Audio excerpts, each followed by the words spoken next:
Taste the Daily. Tiruvannamalai மாவட்டம் வந்தவாசியில் குறைதீர்ப்பு முகாம் என்ற போர்வையில் நடைபெற்ற நிகழ்ச்சியில் சக்கர நாற்காலி மறைத்து வைக்கப்பட்டதால் மாற்றுத்திறனாளி பெண் பிளாஸ்டிக் நாற்காலி உதவியுடன் நகர்ந்து சென்ற வீடியோ வெளியாகியுள்ளது.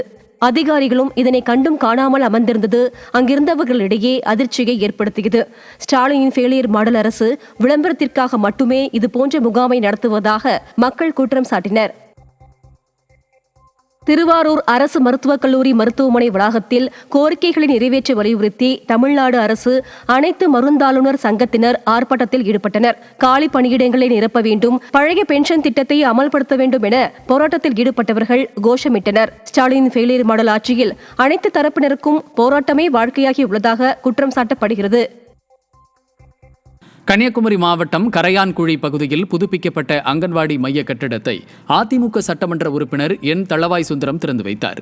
தொகுதி மேம்பாட்டு நிதியிலிருந்து புதுப்பிக்கப்பட்ட அங்கன்வாடி மைய கட்டிடத்தை ரிப்பன் வெட்டி திறந்து வைத்த சட்டமன்ற உறுப்பினர் தளவாய் சுந்தரம் பின்னர் அங்கு பயிலும் குழந்தைகளுக்கு இனிப்புகளை வழங்கி அவர்களுடன் கலந்துரையாடினார். ராணிப்பேட்டை மாவட்டம் அரக்கோணம் அரசு மருத்துவமனையில் டயாலிசிஸ் செயல்முறைக்கு போதிய வசதிகள் இல்லை என அதிமுக சட்டமன்ற உறுப்பினர் ரவி குற்றம் சாட்டியுள்ளார். அரக்கோணம் அரசு மருத்துவமனையில் அத்தொகுதி அதிமுக சட்டமன்ற உறுப்பினர் ஆய்வு மேற்கொண்டார். இதனையடுத்து செய்தியாளர்களை சந்தித்த அவர், ஸ்டாலின் அரசின் அலட்சியத்தால் டயாலிசிஸ் செயல்முறைக்கு போதிய பணியாளர்கள் மற்றும் வசதிகள் இல்லை என குற்றம் சாட்டினார். இந்த விடியா திமுக அரசை நான் கேட்டுக்கொள்வது என்னவென்று சொன்னால், இன்றைக்கு சிறுநீரக பாதிப்பால் ஏழை எளிய மக்கள் நிறைய பேர் இன்றைக்கு பாதிக்கப்பட்டுக் கொண்டிருக்கிறார்கள். அவர்களுக்கு டயாலிசிஸ் செய்துதான் இன்றைக்கு உயிர் வாழ்ந்து கொண்டிருக்கிறார்கள். ஆகவே அப்படிப்பட்ட இந்த பணியிலே இங்க இருக்கக்கூடிய இந்த லேப் டெக்னீஷியன்களுக்கெல்லாம் மாத ஊதியம் 15,000 ரூபாய் வழங்க வேண்டும் என்று நான் கோரிக்கை வைக்கின்றேன்.